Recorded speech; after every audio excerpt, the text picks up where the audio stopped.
मुद्दे को भटकाने का काम जदयू भाजपा का आज से नहीं है। ऐतिहासिक परिचय आप देख लीजिए। इन्होंने जितनी बात कही, मैं एक वीडियो फिर से मैं इसी बात को दोहराऊंगा, एक वीडियो नहीं दिखा पाए, कौन सा सवाल इन्होंने किया।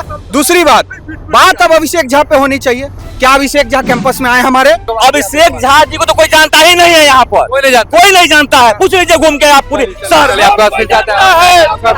क्या मुद्दा क्या है? कोई पदाधिकारी आता है, डीएम साहब, तो कोई नहीं जानता रहता, उसके पद को जानते हैं। तो अभिषेक झा जी एक जनता के बीच में ऊपर साधारण परिवार से आके और उन्होंने और एनडीए ने उनको कैंडिडेट घोषित किया और सब लोग जान गए।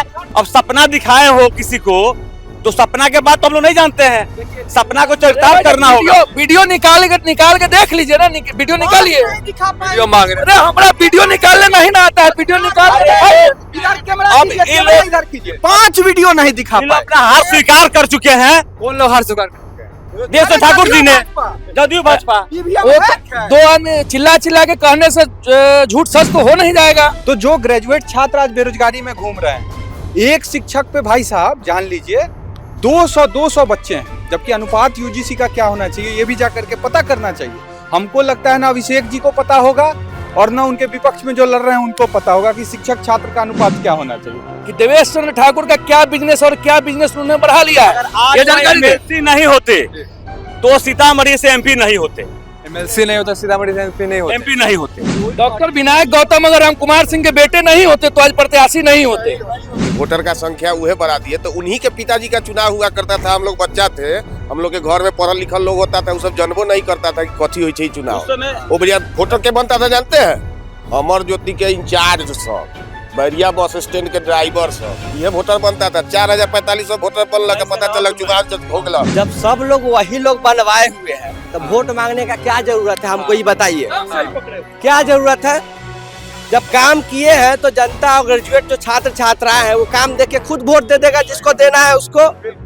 क्या वोट देख के खुद वोट दे देगा? मैं तब से पूछ रहा हूं कि पिछले 20 सालों में उन्होंने 5 कौन सा सवाल ग्रेजुएट छात्रों के लिए उठाया है? ये हमेशा मुद्दों को भटका देंगे। किस आधार पे आखिर जदयू को वोट करे यहाँ का वोटर? डॉक्टर विनायक गौतम उस परिवार से आते हैं, उस विरासत को संभालने आए हैं जिसका मुजफ्फरपुर में शिक्षा के क्षेत्र में योगदान है, सड़क के क्षेत्र में योगदान है, समस्याओं के क्षेत्र में योगदान है और जनता की आवाज को मजबूती से विधानसभा में उठाने का योगदान है। स्वर्गीय रघुनाथ पांडे जी मुजफ्फरपुर में नगर विकास पिता कहलाते थे। नमस्कार, आप फर्स्ट लुक बिहार देख रहे हैं और मैं हूं अभिषेक रंजन। देखिए कि बिहार में तिरहुत स्नातक क्षेत्र में विधान परिषद के लिए उपचुनाव होने हैं। ऐसे में देखिए कि 17 प्रत्याशी मैदान में है और 5 दिसंबर को वोटिंग होना है। हमारी मौजूदगी इस समय एलएस कॉलेज परिसर में है और यहाँ पर देखिए कि जो लोग आए हुए हैं, जो जनप्रतिनिधि है, उनके जो समर्थक है, उनसे जानेंगे कि क्या मुद्दा होगा इस बार चुनाव को लेकर और किस मुद्दे को लेकर वोट करेंगे और कैसा प्रत्याशी चाहिए। क्या मुद्दा होगा इस बार? मुद्दा विकास का मुद्दा रहता है, विकास का मुद्दा रहेगा। समझदार आदमी चाहिए, सोशल आदमी चाहिए। मैं भी एक आम जनता हूँ, लेकिन मैं खास किसी व्यक्ति का समर्थक हूँ, इसमें कोई दो राय नहीं है। मुद्दा तो विकास की है, विकास तो जमीन पर दिखना चाहिए। आपने कहाँ विकास किया है, जनता तो आपसे पूछेगी। आपने भी 15 साल रहा, 15 साल 18 साल जो रहे आपने रहा, तो जनता तो पूछेगी आपने क्या विकास किया। तिरहुत की इस बार प्रत्याशी हमको लगता है दोनों प्रत्याशी नए हैं। 15 साल 18 साल का तो कोई प्रत्याशी नहीं है। बंधु को शायद जानकारी नहीं है कि इस बार जो चुनाव लड़ रहे हैं वो पहली दफे चुनाव लड़ रहे हैं। इनके जानकारी में शायद कोई पुराने प्रत्याशी हैं जो इस बार लड़ नहीं रहे हैं।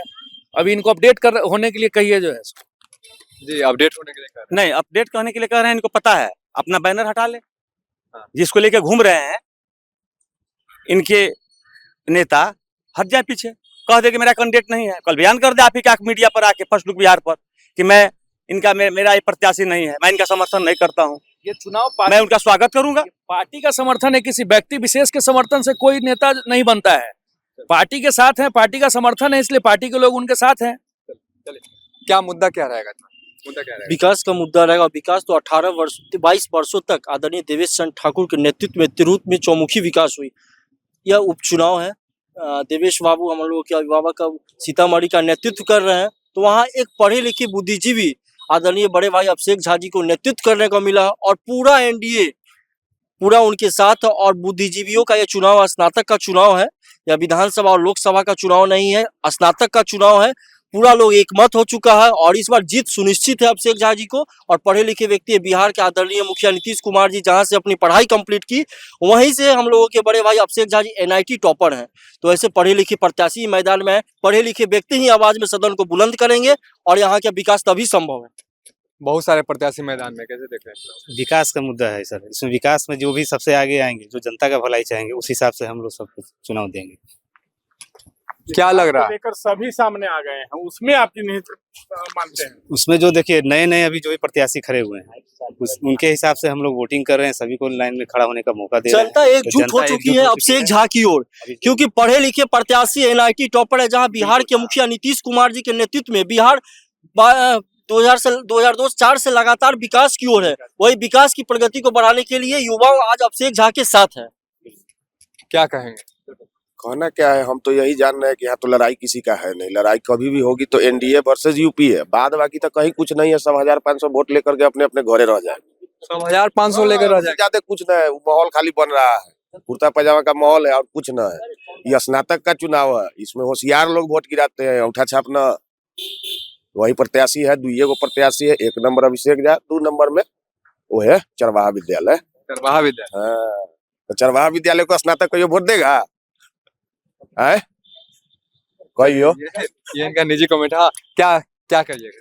यह स्नातक चुनाव है, पढ़े लिखे की चुनाव है और छात्र और जो भी विकास का बात जो करेगा, जो हम लोग के छात्र के भविष्य की बात करेंगे, आदरणीय नरेंद्र मोदी हो, नीतीश कुमार जी, इनके ही राह पर हम लोग चलेंगे आगे।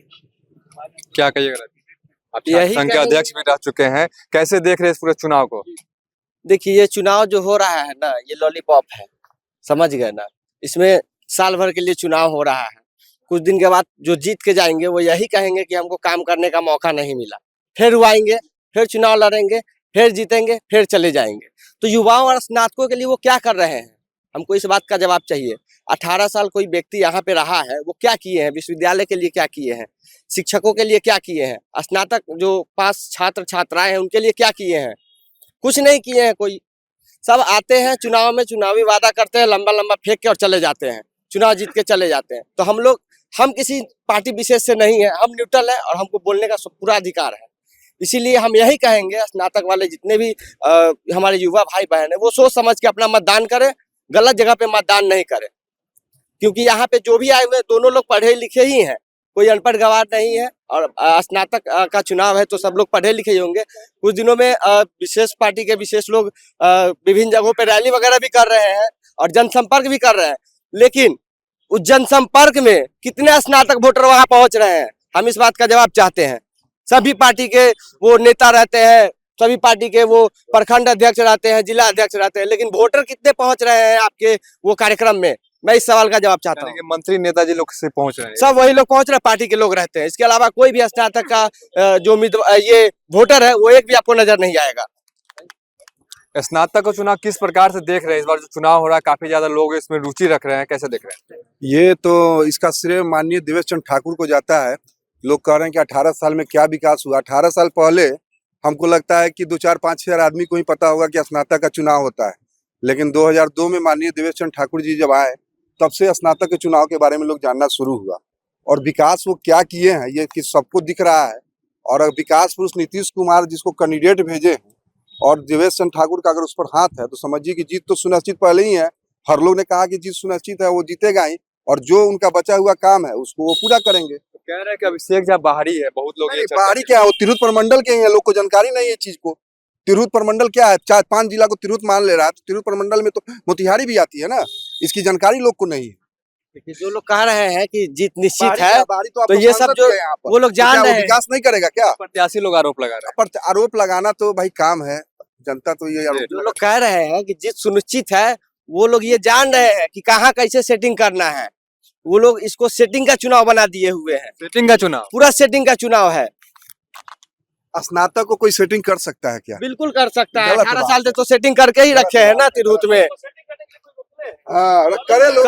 ये बताइए, हाँ जी, सेटिंग करे, सेटिंग करके रखे। अब जो है अभी तो सब कुछ जो है सो ये तो चुनाव आयोग पर ब्लेम कर रहे हैं, है ना। उनको जानकारी का अभाव होगा, है ना, कि हर जगह जो है सो जो चुनाव जो है सो सभी चुनाव जो कराते हैं वही भी चुनाव जो है सो इलेक्शन कमीशन ही कराता है। ये कोई जिला का पदाधिकारी जो है सो कोई व्यक्तिगत चुनाव नहीं कराता है ना। तो इसलिए उनका कहना और उनको जानकारी का थोड़ा अभाव है, और वो किस प्रत्याशी के विषय में जानते हैं या किसके विषय में कहना चाहते हैं वो स्पष्ट करें। उनके बात से कुछ स्पष्ट हो नहीं रहा है, वो सिर्फ लग रहा है कि यहाँ विवाद के व्यू से जो है सो अपना वक्तव्य दे रहे हैं। कैसे देख रहे हैं इस चुनाव को इस बार? इस चुनाव को क्लियर है, जो जदयू प्रत्याशी है उनका एकदम एक तरफा क्लियर है, वही जीतेंगे। मूड बना लिया? हाँ, पूरा जनता मूड बना ली। ऐसे लोगों से हाँ, बांट देवे। जो लोग कह रहा है कि चुनाव क्लियर है तो वोटिंग को बंद करके सर्टिफिकेट दे दे उस व्यक्ति को। वोटिंग को बंद कर सर्टिफिकेट दे देवे। मैं विनायक गौतम का समर्थक हूँ, लेकिन मैं मैदान में हूँ, मैं जीतूंगा, उसके बाद मैं जीत के आऊंगा। मेरी पहले से कोई सेटिंग नहीं है, ना मेरी कोई ऐसी व्यवस्था है।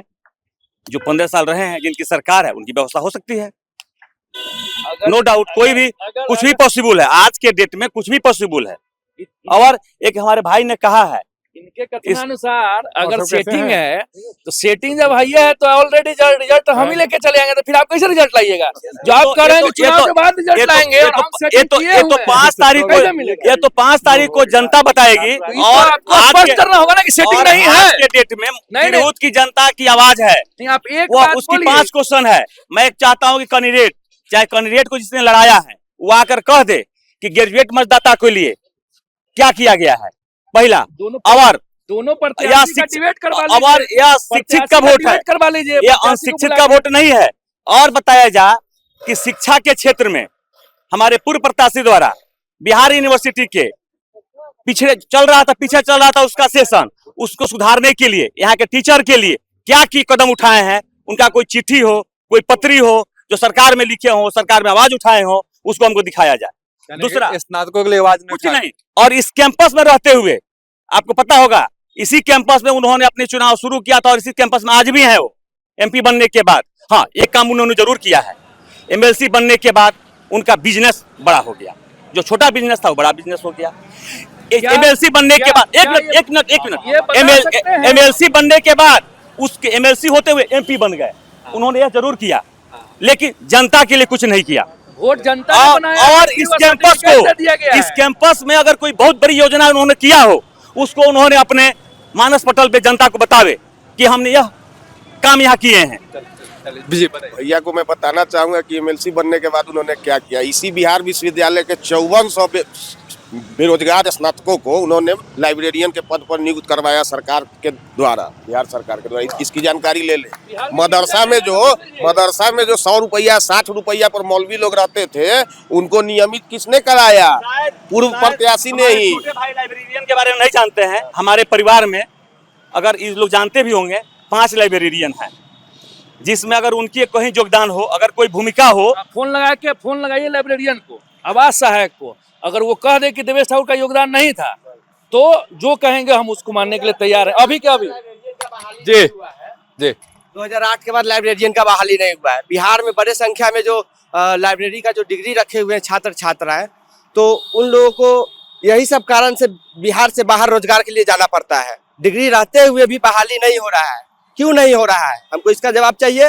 2008 के बाद क्यों नहीं बहाली हुआ? और हर सरकार जो है हाई स्कूल को मतलब +2 में बदल दिया है और मिडिल स्कूल को हाई स्कूल में बदल दिया है, फिर भी अभी तक लाइब्रेरियन की बहाली क्यों लटकी हुई है? 2008 के बाद लाइब्रेरियन की बहाली क्यों रुकी हुई है? आप काफी ज्यादा है उनके करीबी रहे हैं, जिस प्रकार से वो कह रहे हैं अब तक बहाली नहीं हुई 2008 के बाद, क्या कहें? देखिए, ये सब घिसा पिटा हुआ सवाल है और अभी 4 जगह उपचुनाव हुआ है। इस सब बात जो लोग उठा रहे हैं, चीख के लोग चिल्लाए हैं जनता के बीच में। जनता सब समझ रही है, इन सब बातों का कोई असर होना नहीं। अब विपक्ष में लोग हैं तो कुछ बोलना धर्म है और कर्तव्य भी है, तो उनका काम है बोलना।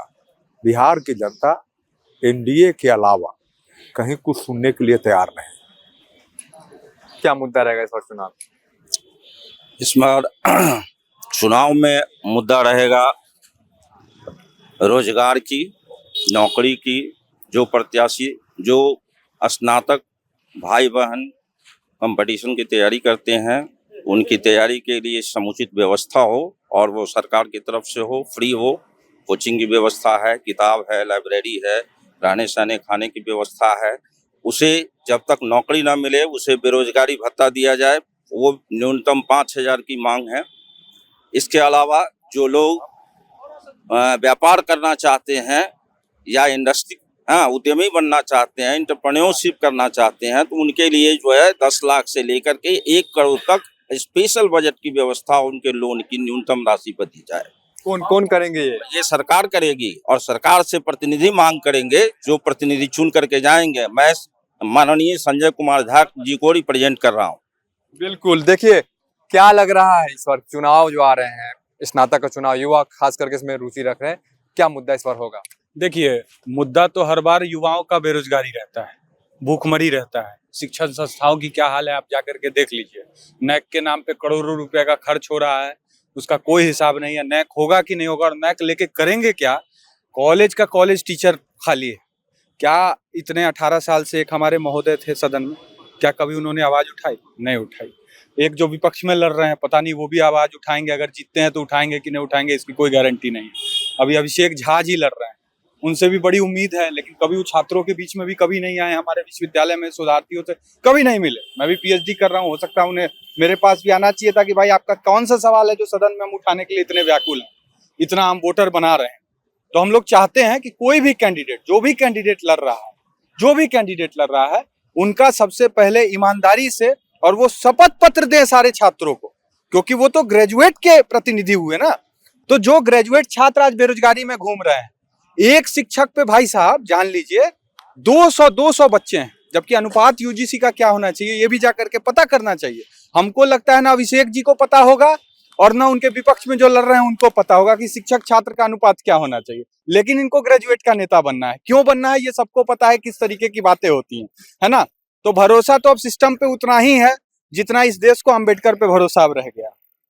उम्मीद है और विश्वास है कि इन दोनों में से जो भी सफल कैंडिडेट जीत करके आते हैं हमारे बीच आएंगे, हमारी समस्याएं सुनेंगे। अभी तक तो आए नहीं, जब वोट लेना है तब तो आए नहीं। जीतने के बाद वो 1 साल के अंदर कितना आएंगे वो तो भगवान मालिक है। 17 प्रत्याशी मैदान में, आप जो भी प्रत्याशी का नाम ले, मैदान में 17 प्रत्याशी में से सिर्फ एक प्रत्याशी का नाम मैं ले रहा हूँ जिन्होंने विश्वविद्यालय विजिट किया। मैं उनका प्रवक्ता नहीं हूँ, अभी भी बता रहा हूँ। बहुत सारी असहमतियां हमारे उनके बीच है। एक कौन गौतम है जो जन सुराज पार्टी से लड़ रहे हैं, वो हमारे विश्वविद्यालय में 1-2 दिन चक्कर लगाने आए थे, हमारी बात सुने, क्या समस्याएं हैं ये सुने, और मैंने उनसे वादा लिया कि आप बताइए अगर आप जीतते हैं तो क्या हमारा सवाल उठाइएगा। तो बोले कि नहीं, निश्चित रूप से, हम तो शिक्षक जगत से ही आए, टीचर थे, हम बिल्कुल आपकी आवाज उठाएंगे। तो हमको भरोसा है कि अभिषेक जी अभी 1-2 दिन चुनाव में बाकी है, वो आए, हमारी बात सुने और हमसे ये वादा करें, और जो राजद से लड़ रहे हैं उनसे भी, और जो और बचे हुए 13-14 कैंडिडेट हैं, हम तो नाम भी नहीं जानते हैं। देखिए कितना यहाँ पे घोर समस्या है कि यहाँ पे सारे लोग ग्रेजुएट हैं, और हमको लगता है कि कोई अभी इसमें से 17 का नाम बता दे तो फिर मैं सार्वजनिक राजनीति छोड़ दूंगा। ये स्थिति है, तो आप समझ लीजिए। और मैं बस इतना ही चाहूंगा कि वो छात्रों की समस्याएं सुने और सदन में हमारा आवाज बुलंद करें। लड़ाई साफ है, डॉक्टर विनायक गौतम के चक्कर में मैंने टक्कर में कोई नहीं है, नहीं बुझ रहे हैं। उनके समर्थन, उनके साथ सैलाब है छात्रों का, युवाओं का, बुद्धिजीवियों का, बुजुर्गों का। और इस बार जन साफ है, चूंकि यह 15 साल जो लोग का, हमारे छोटे भाई ने कहा कि वह अभिषेक झा जी उनके कैंडिडेट नहीं है, देवचंद ठाकुर जी के कैंडिडेट नहीं है। तो हम तो खुला कहे हैं कि वो आज प्रेस कॉन्फ्रेंस करें और कह दे कि अभिषेक झा जी मेरे कैंडिडेट नहीं है। मैं उनको समर्थन नहीं कर रहा हूँ। यहाँ का प्रतिनिधित्व कर चुके हैं। और मैंने जो 5 क्वेश्चन रखा हूँ, यही क्वेश्चन आप अगर हमारे महामहिम देवचंद ठाकुर जी अगर कैंपस में आते हैं तो उनसे पूछिएगा, जिस कैंपस में उन्होंने अपना आवास रखा और इस कैंपस को क्या दिए, पहला क्वेश्चन।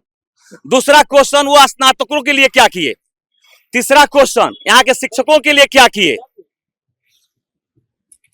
क्या महोदय को मैं सबसे पहले ये बताना चाहूंगा और इनसे पूछना भी चाहूंगा कि जो अभी माननीय जिनके ये समर्थक हैं, तो उनके पिताजी भी पिछले जो है 15 साल 15 नहीं 18 साल जो है माननीय भी जो है रहे हैं, जो है विधान परिषद इसी स्नातक निर्वाचन क्षेत्र से, है ना।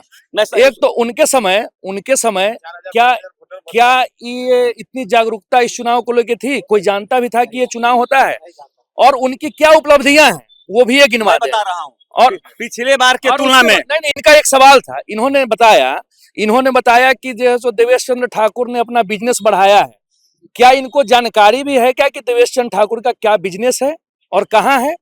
सिर्फ कोई जो लिखा पढ़ा के तोता की तरफ भेज दिया और तोता की तरफ पढ़ लिए? ये हमको जानकारी देने का, सब सार्वजनिक रूप से ये जानकारी दे कि देवेश चंद्र ठाकुर का क्या बिजनेस और क्या बिजनेस उन्होंने बढ़ा लिया है। ये जानकारी एमएलसी नहीं होते तो सीतामढ़ी से एमपी नहीं होते। एमएलसी नहीं होता सीतामढ़ी से एमपी नहीं होते। डॉक्टर विनायक गौतम अगर हम कुमार सिंह के बेटे नहीं होते तो आज प्रत्याशी नहीं होते। आपको बता दें, पिछले बार वो खुद कैंडिडेट थे, उस समय की वोटर की संख्या और आज विनायक गौतम के आने के बाद वोटर की संख्या आप देख लें, ये कितना प्रतिशत वोटर की संख्या बढ़ी है, या विनायक गौतम का देन है। क्या बोल रहे थे आप?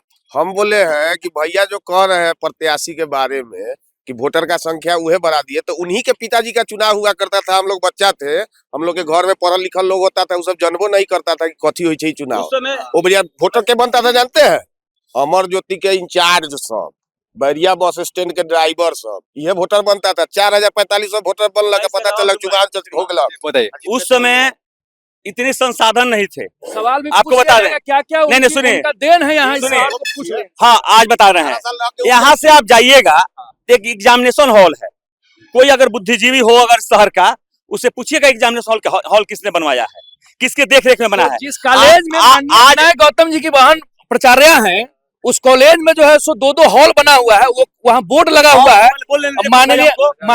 माननीय मृदुला सिन्हा जी जो गवर्नर थी वही उसका इनॉग्रेशन की थी। बोलिए बोर्ड पढ़ लेंगे, वो भी इस विश्वविद्यालय की अंगीभूत इकाई है।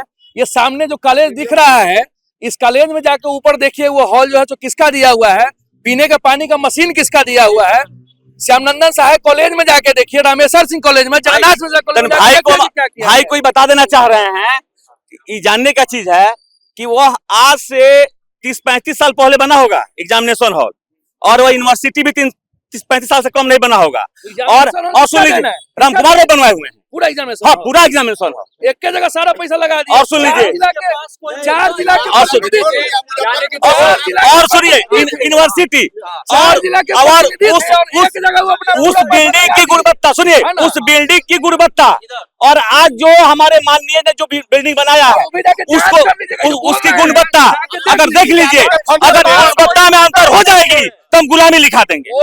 ये गलत बोल रहे हैं, वो जाके चेक कर लीजिए, वो विश्वविद्यालय के पैसा से बना हुआ है, किसी के पर्सनल पैसा से नहीं बना हुआ है, जाके चेक कर लिया जाए। विपक्ष के पास कोई मुद्दा नहीं, अपनी हाथ मिला रहे हैं। किसी व्यक्ति का नहीं होता है, पैसा सरकार की होती है। विश्वविद्यालय का पैसा जो है तो उनका व्यक्तिगत पैसा हो गया। रुके छात्र संघ के राजा जी आप बताइए, जिस प्रकार से दोनों लोग बोल रहे हैं, जिस प्रकार से दावा कर रहे हैं कॉलेज को लेकर, क्या कहेंगे? जब सब लोग वही लोग बनवाए हुए हैं तो वोट मांगने का क्या जरूरत है? हमको ये बताइए, क्या जरूरत है? जब काम किए हैं तो जनता और ग्रेजुएट जो छात्र छात्राएं हैं वो काम देख के खुद वोट दे देगा, जिसको देना है उसको। क्या वोट देख के खुद वोट दे देगा? हम तो यही चाहते हैं, आप काम जो किए हुए हैं, आपका क्या आइडियोलॉजी है, क्या काम कीजिएगा, क्या मैनिफेस्टो है, वो जनता के बीच में दिखाइए, तब वोट मांगिए। ऐसे ही वोट मांगने से हो जाएगा। लोग दावा कर रहे हैं कि सारे लोग काम, सब लोग। अब कुछ दिन के बाद मैं बोलूंगा कि विश्वविद्यालय हम बनवाए हैं, तो इसमें क्या होगा बताइए? क्या बोले? थोड़ी देर पहले इन्होंने सवाल किया कि आपके पिताजी 18 साल और 15 साल रहे। अब तो जब से इंटरनेट का जमाना आया है तब से तो देवेश बाबू यहाँ पे रहे। 18 साल से एमएलसी हैं, 22 साल से एमएलसी, सॉरी माफी मांगता हूँ, 22 साल से एमएलसी हैं। अभी यहाँ पे उनके प्रवक्ता भी हैं। मुझे 10 वीडियो दिखाएं कि बेरोजगारी के लिए सदन में उन्होंने सवाल उठाया ग्रेजुएट छात्रों के, अभी मोबाइल पे, इंटरनेट पे, अभी यहीं पे हो जाएगा सारा क्लियर। और इन्होंने कहा एनडीए की वजह से हार विपक्ष ने स्वीकार कर ली और विपक्ष के पास कोई मुद्दा नहीं है। भाई साहब, हमारे पास तो मुद्दा सही में नहीं है, क्योंकि हमारे लिए मुद्दा जो है वो बेरोजगारी है। और हमारे मुद्दा उठाने के कारण आज देखिए कि बिहार में शिक्षकों की भर्ती कितने अच्छे तरीके से हो रही है। और जब से लालू यादव से हट करके और सरकार बनाई है, नीतीश चाचा ने और भाजपा ने, तब से आप बताइए कि कितनी भर्तियां आप लोगों ने की है। एक भर्ती की परीक्षा का रिजल्ट पिछले 4 महीने से अटका हुआ था, अभी आपने 2 दिन पहले निकाला है। आपने शिक्षकों के ट्रांसफर की बात की, तो ट्रांसफर में देख लीजिए बैकफुट में आ गए। आपके सिद्धार्थ कुछ और कहते हैं, आपके मंत्री कुछ और कहते हैं। अभी कुछ दिन पहले बताइए कितना गंदा बयान कि मुसलमान हमको वोट नहीं देते हैं। ये विपक्ष का मुद्दा बनाएंगे और विपक्ष को बताएंगे। इनका कोई चाल चरित्र राजनीति में रह गया है भाजपा और जदयू का। तो मैं यही कहना चाहता हूं कि मेरे बड़े भाई राजनीति में यहाँ खड़े हैं और दिखाएं 5 वीडियो कि कौन सा सदन में सवाल ग्रेजुएट लोगों के लिए उठाया गया है। मैं भी विश्वविद्यालय में वामपंथी राजनीति करता हूं, मैं AISF का जिला अध्यक्ष हूं और भारतीय कम्युनिस्ट पार्टी का मेंबर हूं। और बताएं कि इन्होंने कौन सा 5 सवाल आज तक 22 सालों से, हमारे भाई ने करेक्ट किया कि 22 सालों से वो MLC हैं। और मुझे पूरी उम्मीद है कि 5 नहीं 50 सवाल उनको इतने दिन में पूछना चाहिए था, और अभी दूध का दूध पानी का पानी आप करने का काम करें। संजय झा के समर्थक है, क्या कुछ कहेंगे जिस प्रकार से दावा हो रहा है स्नातक चुनाव को लेकर, जिस प्रकार से जीत की दावा की जा रही है, जिस प्रकार से कामों का दावा किया, आप क्या कहेंगे? मैं इसमें ये कहना चाहूंगा कि शिकवे और शिकायत जो है हमारे माननीय संजय कुमार झा जी की ये फितरत नहीं है। वो शिकवे शिकायत करने में विश्वास नहीं करते, वो काम में विश्वास करते हैं। वो क्या करेंगे, उनका क्या मुद्दा है, वो हमेशा इसी पर चर्चा करते हैं। क्या मुद्दा क्या? उनका मुद्दा बेरोजगारी, मैंने कहा ना अभी थोड़ी देर पहले मैंने आपको कहा है। वो स्नातक भाई जो बेरोजगार हैं, जो कंपटीशन की तैयारी करना चाहते हैं, तो उनके लिए मुफ्त कोचिंग की व्यवस्था हो, रहने सहने की व्यवस्था हो, किताब की व्यवस्था हो, लाइब्रेरी की व्यवस्था हो, इंटरनेट की फैसिलिटी हो, लैपटॉप की फैसिलिटी हो, ताकि वो समुचित ढंग से तैयारी करके जो है देश और राज्य का नाम रोशन करे और सबको मजबूत बनाने का काम करे। 17 प्रत्याशी मैदान में, सारे लोग यही बात कर रहे हैं। सब लोग अपनी अपनी बात करेंगे, सबको अपना हक है, अधिकार है। मैं वो बातें नहीं करना चाहता जिन बातों में समय नष्ट हो। ये बात गुरुजी को समझ में नहीं आई, इसलिए चेला को लाई समझा कर ना, कि ताकि ये काम चेला करे। गुरुजी को भी काम करना चाहिए। बेरोजगारी उनके समय नहीं थी, उनके सामने लैपटॉप नहीं था, उनके सामने शिक्षा नहीं था। शिक्षा आज जन्म लिया है क्या? शिक्षा आज जरूरी है। 22 साल से शिक्षा की जरूरत नहीं थी क्या इतनी रूथ को? वो संजय झा की तरफ से आए हुए थे। किसी के सब तरफ से आए हों। पहले क्लियर करिए कि कौन किसी की तरफ से हो, समझे ना। इसलिए इस बार की लड़ाई साफ है। विनायक गौतम जिंदाबाद, विनायक गौतम जिंदाबाद। वो उनके समर्थक हैं, है ना, तो ये उनका जाहिर सी बात है कि वो अपनी बात रखेंगे, वो उन्हीं की आवाज बुलंद करेंगे, जिंदाबाद करेंगे। हम जिनके साथ हैं उनका ही जिंदाबाद की बात करेंगे, उनके लिए ही दावा करेंगे कि वही जीतेंगे, है ना। क्यों जीतेंगे, उनका व्यक्तित्व क्या है, एक नेता का क्या गुण होना चाहिए, कैसे रिप्रेजेंट करना चाहिए, तमाम बातों पर चर्चा होनी चाहिए, है ना। और उसको ले करके देख करके तब फिर आप प्रत्याशी चुने जाएंगे ना, और प्रत्याशी तो जनता चुनेगी ना। 22 सालों से देवेश बाबू यहाँ पे रहे, मतलब स्नातक के उम्मीदवार, लगातार वो चुनाव जीतते आ रहे हैं। लेकिन क्या लग रहा है, जिस प्रकार से जनसुराज से आए हुए हैं, वो कई सारे गंभीर आरोप भी लगा रहे हैं काम को लेकर, क्या कहें? देखिए, दरअसल जो प्रतिपक्ष में है उनका धर्म है कुछ बोलना। वो जान के अनजान बन रहे हैं कि तिरहुत स्नातक निर्वाचन क्षेत्र से जनप्रतिनिधि के रूप में भी आप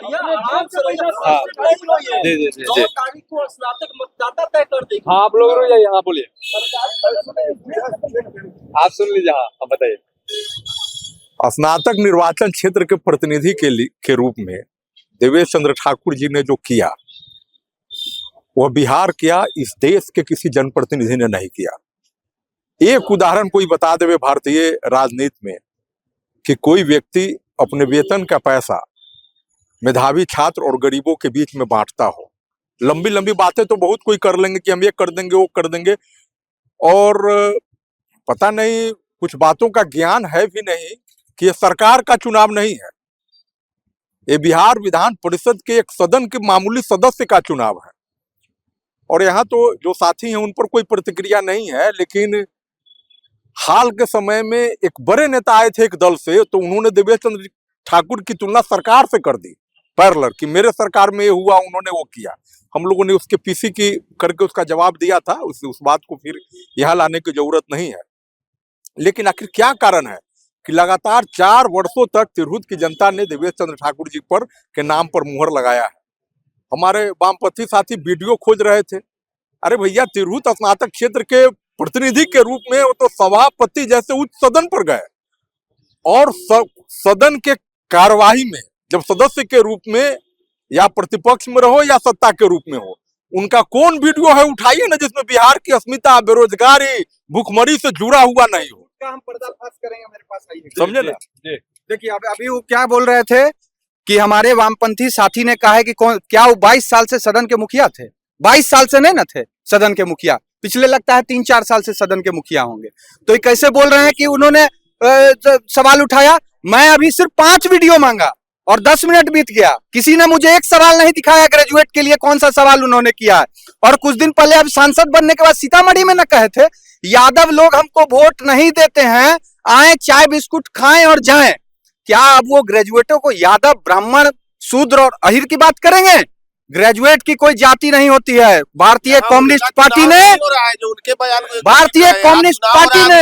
बिल्कुल अभिषेक झा, क्योंकि कल भी जब वो आए तो उनके बगल में बैठे हुए थे देवेश बाबू। और अभी जदयू किस मुंह से वोट मांग रहा है? पिछले 22 सालों से मैं चीख के यही बात करूंगा, पिछले 22 सालों से इन्होंने कौन सा सवाल उठाया? पिछले 10 मिनट में एक सवाल का जवाब इन्होंने नहीं दिया। क्या 10 मिनट में संसदीय प्रणाली का ज्ञान भी नहीं है कि सभापति सवालों को उठाते नहीं है। सभापति 20 साल एमएलसी थे, झूठ मत बोलिए। अरे भैया मेरी बात को सुनिए, बोले मैंने ये कहा कि ज्ञान भी नहीं है संसदीय परंपरा का कि सभापति सवाल नहीं उठाते। सभापति, मैंने तो यह कहा कि सदन के कार्रवाई में वे पक्ष में रहे या विपक्ष में रहे, जब कभी भी सदन के सदस्य में सदन के कार्रवाई में भाग लिए हैं, उनके एक एक वीडियो को उठाइए जिसका जवाब किसी पूर्ववर्ती विधान परिषद ने यहाँ का उसके तुलना में 10% भी मार्जिन दिया जा सके। सरकार के विरुद्ध जहां तक बात आई कि एमपी हो गए, भैया जो विद्यार्थी पढ़ने में ठीक ठाक होता है वही ना टॉप करता है। एमएलसी तो बहुत हुए, उसमें से जो ठीक ठाक रहते हैं, जिनका सिया ठीक ठाक रहता है वही ना आगे बढ़ते हैं। तो ये तो देवेश चंद्र ठाकुर जी की महानता है कि 4 बार इसी तिरहुत के लोगों ने जिताया है और एमपी भी यहीं के जनता ने बताया है। और सच बात को बोलने के लिए कलेजा में दम होना चाहिए, यह दम देवेश चंद्र ठाकुर में। अभी आज हमारे बिहार के शिक्षकों का क्या दशा और दुर्दशा है तो देखने के लिए है। और हमारे शिक्षक की दशा और दुर्दशा को अगर कोई धरातल में लाया, जमीन के अंदर गाड़ दफन किया है, उसमें इनका अहम भूमिका है। यानी कि अहम भूमिका उनका है। हाँ बिल्कुल जी। दरअसल ये चाहते हैं कि 1500 में जो शिक्षक काम करते थे ना, दिहाड़ी मजदूर वाला, वही व्यवस्था हो। इनको अखर रहा है कि 1500 में जो शिक्षक काम करते थे और 11 महीना पुरते मुखिया जी के दरबार में एक्सटेंशन के लिए वहां पर घी पहुंचाते थे, वही पद्धति लागू हो। इनको अखर रहा है कि नीतीश कुमार के राज में 1500 वाले ही शिक्षक का 44,000 का विड्रॉल भर रहे हैं, तो पीड़ा तो होगी। बहाली किसके सरकार में हुआ? नीतीश कुमार के राज में जितनी भारी संख्या में शिक्षकों की बहाली हुई। जी बताइए। उनको जानकारी नहीं है, नीतीश कुमार के सरकार में किसी भी एक भी शिक्षक की बहाली नहीं हुई है। नियमित कर जो देखिए मुद्दे को भटकाने का काम जदयू भाजपा का आज से नहीं है, ऐतिहासिक परिचय आप देख लीजिए। इन्होंने जितनी बात कही, मैं एक वीडियो फिर से मैं इसी बात को दोहराऊंगा, एक वीडियो नहीं दिखा पाए कौन सा सवाल इन्होंने किया। दूसरी बात अब अभिषेक झा पे होनी चाहिए। क्या अभिषेक झा कैंपस में आए? हमारे कितने विश्वविद्यालय के 22 विभाग में गए? कब गए? उसका हमको प्रमाण अभी साबित करें। अगर पेपर की कटिंग हो दिखाएं किनसे मिलकर के आए थे। और तीसरी बात, ये तब से कहे जा रहे हैं सभापति सभापति सभापति, मात्र 2 साल सभापति रहे हैं और 20 साल एमएलसी के तौर पे रहे हैं। लेकिन 20 साल में उनका कार्यकाल भले उनके प्रवक्ताओं को अच्छा लगता हो, लेकिन एज ए स्टूडेंट मैं रिसर्च स्कॉलर हूं, गोल्ड मेडलिस्ट रहा हूं इस विश्वविद्यालय के वाणिज्य विभाग का 19-21 सेशन का। मैं पूछना चाहता हूं कि मेरे सवालों को लेकर सदन में कितना इन्होंने सवाल किया। और भाई साहब, और सुनिए पत्रकार महोदय, आपकी जिम्मेदारी है कि ये सवाल आप उनसे पूछें कि पूरे का पूरा कॉलेज शिक्षकों से खाली है, भर्तियां नहीं हो रही हैं, पूरा का पूरा कॉलेज खाली है। 94 में भर्ती हुई प्रोफेसर की, 96 में, उसके बाद सीधा कब प्रोफेसर की भर्ती हुई? 2014 में, जिसका ज्वाइनिंग कराया गया 2017 में, फिर अभी 2020 वालों को धीरे धीरे लाया जा रहा है। भाई साहब, कॉलेज में शिक्षक नहीं है, एक टीचर है, वही वहां का चपरासी है, वही वहां का एचओडी है, वही सारा क्लास लेता है। ये लोग भारत को विश्व गुरु बनाएंगे। जब कक्षा में नहीं है गुरु, तो भारत का में कहां से बनेगा भारत विश्व गुरु? एकदम ये लोग चाहते हैं ना कि झूठ का जो अपना पुलिंदा है। भाई महिपाल ने जो बताया कि ये माले समर्थक कौन? नहीं, भारतीय कम्युनिस्ट पार्टी से ही पिछले जो है सो हमको लगता है 15 साल नहीं तो 12 साल से माननीय श्री संजय जी शिक्षक निर्वाचन क्षेत्र से जो है विधान पार्षद है ना, तो शिक्षकों के बारे में विशेष ये खुद बताते या उनसे पूछ के आते कि क्या क्या हुआ है? मैं बताता हूँ, कम्युनिस्ट पार्टी का मैं मेंबर हूँ, तो मैं लर्निंग करके आता हूँ, बोलता ऐसे ही नहीं हूँ। संजय कुमार सिंह उस वक्त सत्ता में थे जब के पाठक के खिलाफ लड़ाई लड़ रहे थे और उनका पेंशन बंद कर दिया गया था। पत्रकार महोदय, आप उनका इंटरव्यू भी लेने आपकी एक पत्रकार महोदय गई थी वहां पे। उस वक्त की बात, आज शिक्षकों को नियमित करने की बात आई तो इकलौते संजय कुमार सिंह ने सदन के बाहर बैठ करके और शिक्षकों के साथ धरना प्रदर्शन किया था, और तब वो सत्ता में थे।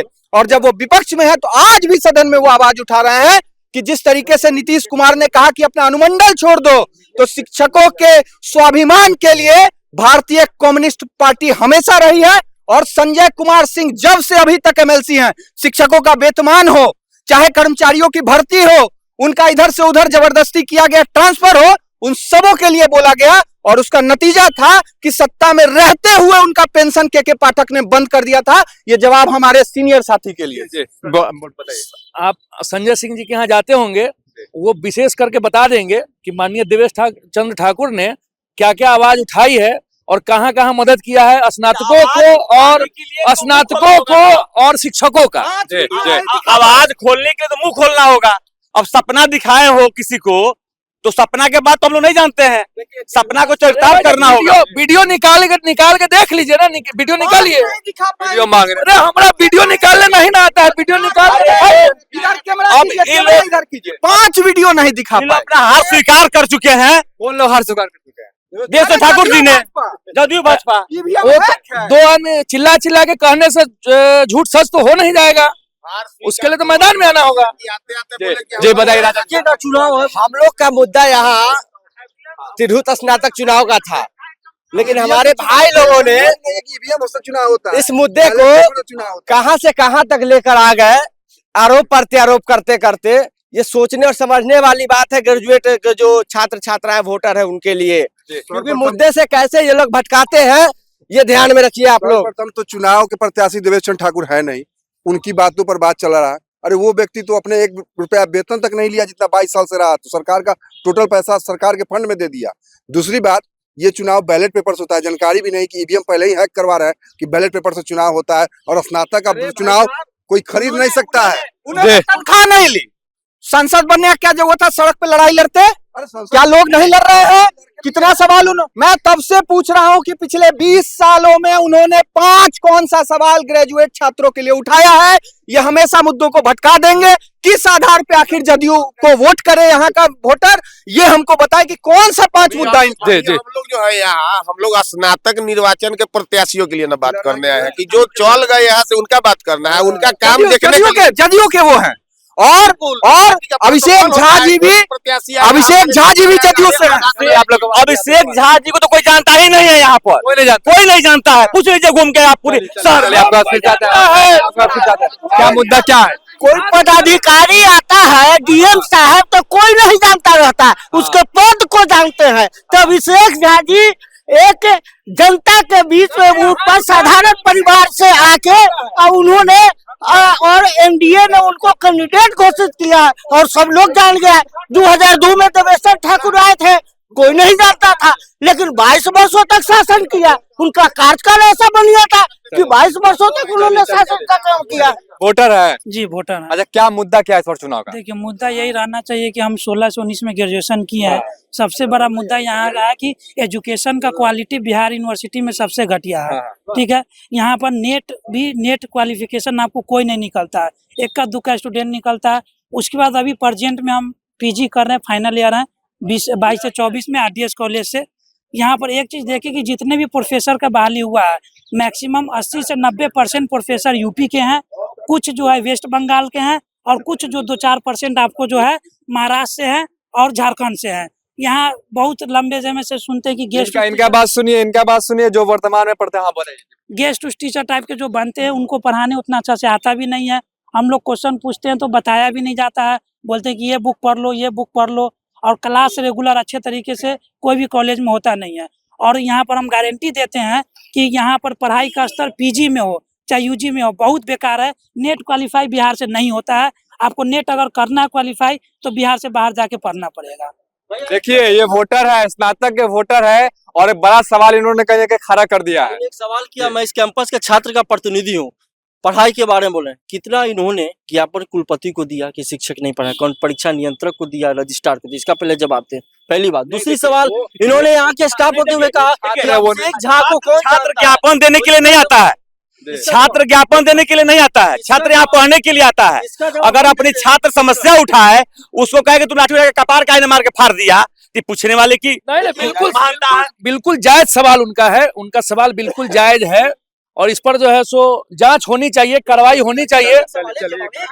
बताइए। अभी इन्होंने कहा कि अभिषेक झा कौन जानता है। भाई अभिषेक झा कौन नहीं जानता? 2014 का बिहार टॉपर है, कौन नहीं जानता अभिषेक झा को? जी। और 8 वर्षों से जदयू के प्रवक्ता हैं, टीवी पर आते हैं, डिबेट देते हैं सबसे। ये स्टूडेंट है और वोटर भी है, इनके बातों से कितना सहमत है जिस प्रकार से ये कह रहे हैं कि यहाँ पर मतलब जो समस्या उत्पन्न हो रही है क्लास जब इनका नहीं हो रहा है तो अपने प्रचार से वेट करें, प्रचार को कहें ना कि हमारे कॉलेज में क्लास नहीं हो रही। क्लास एकदम हो रहा है, नहीं क्लास हो रहा है। छात्र संघ चुनाव क्यों नहीं करवा रहे बिहार विश्वविद्यालय में, बिहार के किसी विश्वविद्यालय में? उसका प्रतिनिधि नहीं, उसके छात्र नहीं, वो वोटर है, वो उसने अपना मुद्दा रखा। या तिरहुत का चुनाव या छात्र संघ के चुनाव की बात नहीं, वोटर की बात कर रहे थे। अरे रियाज जी आप बताइए इस चुनाव को किस प्रकार से देख रहे हैं? जिस प्रकार से 17 प्रत्याशी मैदान में, सभी लोग जीत का दावा कर रहे हैं, महागठबंधन की बात करेंगे, एनडीए की बात करेंगे, जनसुराज की बात करेंगे, इसके साथ निर्दलीय प्रत्याशी मैदान में, कैसे देखें?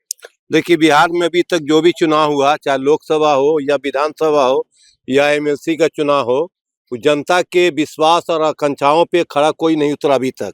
इसलिए जनता जो है भ्रम की स्थिति में है कि हम किसको चुने नहीं चुने।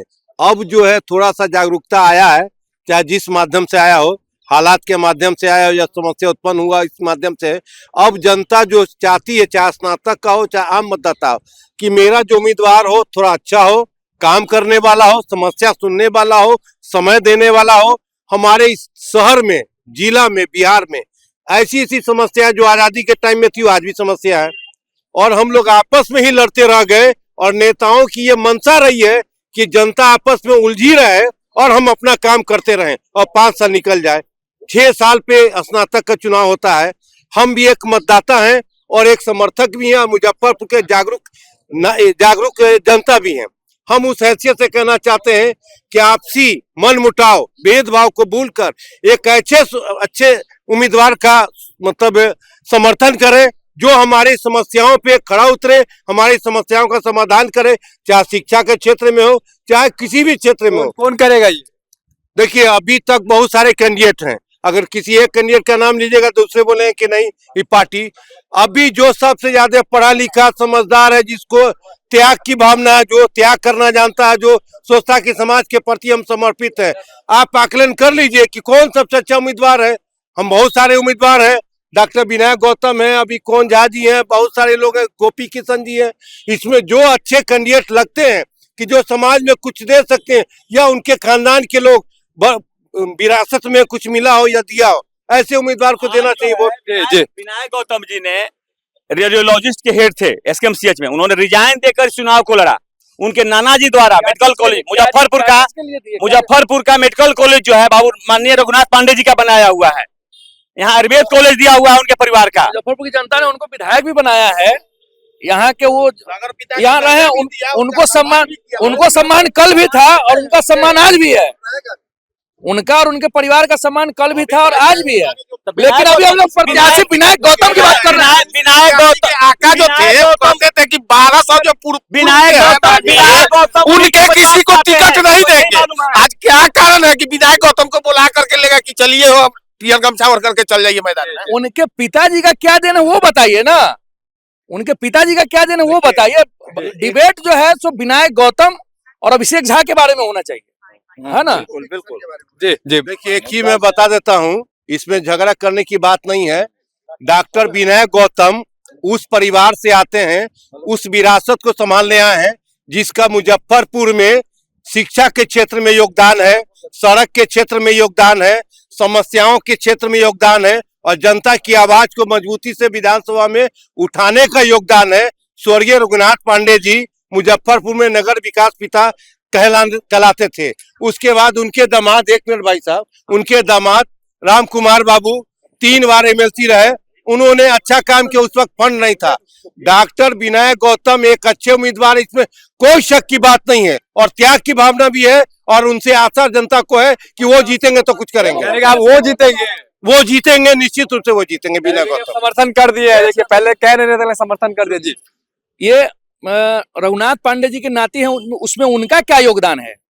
उसमें विनायक गौतम जी का तो योगदान नहीं है। वो तो ईश्वर का देन है कि वो उनके परिवार में जन्म लिए। ये उनकी एबिलिटी नहीं हो सकती है कि वो रघुनाथ पांडे जी के नाती है, ये उनकी एबिलिटी नहीं है। उनकी एबिलिटी को बताइए कि वो क्या किए हैं। ऐसा 50 आदमी को खड़ा कर दिया, इसको बताइए। मैं चाह रहा हूँ कि हमारे पूर्व प्रत्याशी के भी परिवार का कोई एबिलिटी शहर में हो, उसको गिनाया जाए। बता रहे तिरहुत में माननीय देवेश चंद्र ठाकुर ने अपना पैतृक आवास और घर सरस्वती शिशु मंदिर को दान कर दिया हुआ है और बिहार यूनिवर्सिटी के एक प्रोफेसर के क्वार्टर को अतिक्रमण करके रखे हुए हैं। बता दीजिए ऐसा आदमी कोई खड़ा करा दीजिए। सारे नेशनल चैनल जो है ना एक बार आके वो चीज कर चुके हैं, है ना, कि माननीय शिवानंद जी के जो है सो आवास में एज ए गेस्ट कभी आते हैं, रुकते हैं, तो ये सब हो चुका है। ये लोग को जहाँ जो करना है ये लोग चेक करवा सकते हैं। वो तो लिखित है विश्वविद्यालय में, पढ़े लिखे को हाथ कंगन के और सीखे पढ़े लिखे को। ठाकुर जो है ना, देवेश चंद्र ठाकुर जब से तिरहुत स्नातक का चुनाव जीते, तिरहुत को बर्बाद करके रख दिया। कोई योगदान नहीं है। देवेश चंद्र ठाकुर का नाम लेने वाला कोई नहीं है शहर में। बहुत काहे नहीं है, इसलिए कि कहाँ काम किया, कौन सा सड़क बनाया, कौन सा नाला बनाया, किसका कोई नहीं किया। कौन से काम नहीं किया ये बताइए पहले। कौन से काम नहीं किया वो बताइए पहले आप। हाँ बताइए जी। चुनाव आप लड़ रहे हैं, क्या लग रहा है इस बार चुनावी माहौल में, जिस प्रकार से सारे प्रत्याशी मैदान में, कहाँ पे दिख रहा है? पहले मैं परिचय अपना देता हूँ। मैं संजीव कुमार, 18 नंबर क्रमांक पर मेरा नाम है। इसको पहला प्राथमिकता का वोट देके स्नातक माता भाई बहनों हमको विजय बनाए। और क्या क्वेश्चन है बोलिए? क्वेश्चन यही है कि आपके सामने और भी प्रत्याशी मैदान में, कैसे देख रहे हैं, क्या मुद्दा क्या आपका? कोई प्रत्याशी मैदान में नहीं है, कोई अकेला नहीं। मैं चुनाव जीत रहा अकेले हूँ। हाँ, सबसे लड़ रहे हैं। लास्ट में मेरा है स्नातक मतदाता मालिक, इसको सबसे ऊपर फहरा रहा है, 1 नंबर पर ले जा रहा है। यानी सबसे लास्ट में सबसे 1 नंबर पे जाएगा। 1 नंबर पर प्रथम वरीयता का आपको प्रथम वरीयता का वोट 1 नंबर जा रहा है। और बताइए क्या है? देखिए क्या और क्या एक मिनट। हाँ आप बताइए, आप क्या कह रहे हैं? ये भाई साहब जो है, भैया जो है सीनियर हमारे बोल रहे थे कि आपको कंप्लेन करना चाहिए। फर्स्ट सेमेस्टर में हमने गए थे जूलॉजी डिपार्टमेंट के एचओडी शिवानंद सर के पास क्लास अलॉटमेंट के लिए, कि जो हम लोग का आरडीएस में क्लास नहीं होता है, एग्जामिनेशन डिपार्टमेंट अलग बनाया जाए जैसे एलएस में है। ठीक है, तो आरडीएस में एग्जामिनेशन डिपार्टमेंट अलग नहीं है, जिसके कारण क्लास वहाँ बार बार जो है डिस्टर्ब होते रहता है। तो इसके लिए हम लोग बोले थे कि 3 आदमी, जैसे मेरे एक साथी ये भी है, वोटर नहीं है लेकिन करेंट में है, ये भी पीजी में, हम लोग 4 आदमी बोले थे कि क्लास हम लोग को यहाँ अलाउ किया जाए। लेकिन कौन है, क्या है, भागो भागो ऐसे बोला, ऐसे क्या है, भागो, गेट में एंट्री करने भी नहीं दिया जाता है। ठीक है, यूनिवर्सिटी में जो है कहाँ कौन कॉलेज का आरडीएस में, चलो भागो, ये हाल है हमारे बीआरएबी यूनिवर्सिटी का हाल। ठीक है, ये एचओडी सर जो है यहाँ के शिवानंद सर, उसका जो हमारे आरडीएस के जो है, अभी हमने परसों ही क्लास में गए थे, इंटोमोलॉजिस्ट में एक हम लोग मांगे थे कि ये ट्रे आता है, एलएस में तो है, वहाँ पर ट्रे के लिए बोला गया था, नहीं था। फॉर्मेलिन के लिए बोला गया था, नहीं था। ठीक है, ये जब पीजी में आदमी रिसर्चर में नहीं कुछ, अगर बेसिक 4th सेमेस्टर में पेपर अलग हो जाता है, तो इस बेसिक पेपर में अगर हम लोग नहीं पढ़ेंगे तो अप्लाइड इन पीएचडी में क्या पढ़ेंगे? यही हमारा कहना है कि जो भी वोटर हो, हम तो नहीं जानते हैं कौन कौन वोटर है, या कौन कौन से प्रत्याशी खड़े हुए हैं। ठीक है, शायद 18-19 प्रत्याशी है, तो जो प्रत्याशी 2 ही का नाम सुने हैं प्रचार में, तो किसका एक साथ सुने? एक गोपी किशन खड़े हुए हैं, एक अभिषेक झा खड़े हुए हैं, जो प्रचार में हम आते हैं एलएस के कैंडिडेट है, तो अब नहीं पता उतना, लेकिन जो भी जीतेंगे हम इसलिए एलएस आते हैं, एलएस हम इसलिए आते हैं कि जानना चाहते हैं कि कौन कौन प्रत्याशी खड़े हैं और कौन कौन जो है। बताइए। मैंने मोटिवेट ठीक नहीं था, अभी जब इन्होंने नाम रख दिया, अच्छा मैंने अभी रिकॉर्डिंग रिटर्न करके और देखा जाए कि मैंने कहा है कि नहीं कि उसका सवाल जायज है, मैंने बोला है कि नहीं, अभी रिकॉर्डिंग आप जो है सो रिवाइंड करके महाशय को दिखाई है कि मैंने जब वो लड़का सवाल किया सबसे आते आते, मैंने क्या कहा कि उसका सवाल एकदम बिल्कुल जायज है, जो गलत है सो गलत है, जो सही है सो सही है। जी बताइए। मेरा 2 क्वेश्चन है। पहला, जो बच्चा कह रहा है ना, उस बच्चा से पूछ लीजिए कि वो किसके बारे में बोला है। जो महामहिम हमारे हैं उन्हीं के डेरा में रहते, एक बार नाम पूछ के। छोटी शिवानंद सर है, जूलॉजी डिपार्टमेंट के, गेटे पर से चलते हैं, कौन है कौन भागो है, क्या कर रहा है, क्यों आया है, ठीक है, कोई रिस्पेक्ट से स्टूडेंट से बात नहीं होता है, गेट के अंदर से भगा देता है। ये आरडीएस हो चाहे एलएस हो, ये बीआरएबी यूनिवर्सिटी के अंदर ही आता है ना, तो कोई भी प्रॉब्लम होगा तो बीआरएबी यूनिवर्सिटी में ही आएंगे। अभी तक क्वेश्चन बैंक जो है मुहैया नहीं कराया गया है बैकईयर का, ठीक है। कर रहे हैं बड़ा, हाँ यही सब चीज पता चला तो उनके डेरा को छोड़ दिया गया, दूसरे महानुभाव के डेरा में हम लोग रह रहे हैं।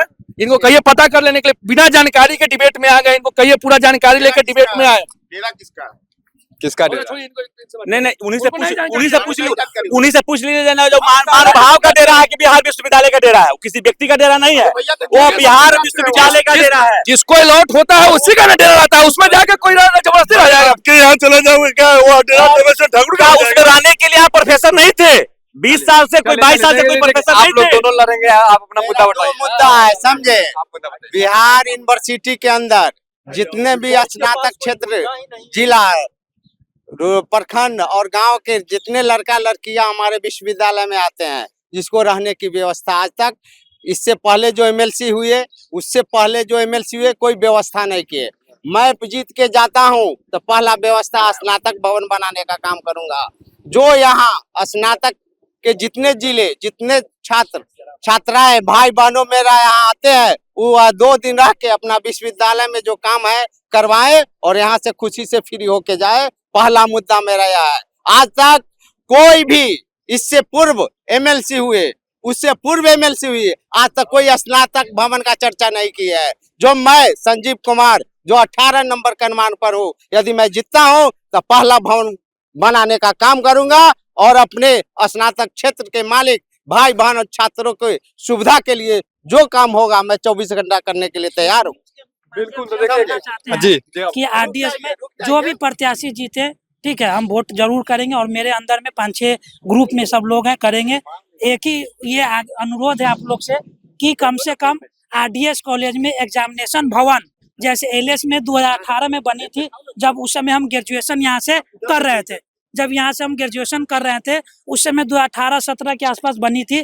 तो आरडीएस में भी आप लोगों से अनुरोध है कि कोई भी जीते हम वोट जरूर करेंगे और ये आप आरडीएस कॉलेज में एग्जामिनेशन भवन अलग से कराए, बनवा दे, ताकि यूजी 4th सेमेस्टर का प्रेजेंट में हो रहा है और पीजी जो भी हमारे आने वाले जूनियर छात्र छात्राएं हैं वो अच्छे से जो है रेगुलर क्लास कर सके। बिल्कुल। तो देखिए बड़ा मुद्दा, हालांकि इन्होंने अब तक जो है बड़ा मुद्दा उन्होंने उठाया है स्नातक भवन बनाने का, जो अब तक किसी प्रत्याशी ने पहला मुद्दा मैं उठाया हूँ स्नातक सेवा के क्षेत्र में, समझे। और बिहार विश्वविद्यालय में 2003 से 2008 तक बिहार लोजपा का छात्र संघ का अध्यक्ष रहा हूँ और पीजी 1 का 2 टर्म जनरल सेक्रेटरी के पोस्ट पर मैं जीता हूँ। इसलिए स्नातक भाई, मालिक, बहन और छात्र छात्राओं का दुख मैं समझता हूँ। इसलिए पहला मुद्दा स्नातक भवन है, सेकेंड मुद्दा पीजी या स्नातक क्षेत्र के कोई भी बेरोजगार यहाँ आते हैं जिसका काम नहीं होता, उसका प्रथम काम कराने का मैं जिम्मा लेता हूँ। तो देखिए कि चर्चा अब चलती रहेगी जिस प्रकार से तिरहुत स्नातक क्षेत्र में विधान परिषद के लिए उपचुनाव होने, ऐसे में देखिए कि 17 प्रत्याशी मैदान में, हालांकि 18 प्रत्याशी ने नामांकन किया था लेकिन एक प्रत्याशी का निधन हो गया था, लेकिन 17 प्रत्याशी मैदान में है। ऐसे में देखिए कि किसकी जीत होगी 5 दिसंबर को वोटिंग के बाद ही पता चल पाएगा, क्योंकि सभी प्रत्याशी जो है पूरी ताकत के साथ चुनावी मैदान में उतरे हुए चुनाव लड़ रहे हैं और सभी प्रत्याशी ने अपने अपने वोटर को बनाया है और उसके बाद बता दें कि वोटर बनाने के बाद सभी से आग्रह कर रहे हैं कि आप हमें प्रथम वरीयता का मत दीजिए। अब देखना होगा कि क्या होता है 5 दिसंबर को वोटिंग के बाद, क्योंकि 9 दिसंबर को नतीजा सामने आएगा। उसके बाद ही पता चल पाएगा कि तिरहुत स्नातक का ताज किसके सर पे होगा। बने रहिए फर्स्ट लुक बिहार के साथ आगे भी खबरों के लिए। तब तक के लिए नमस्कार।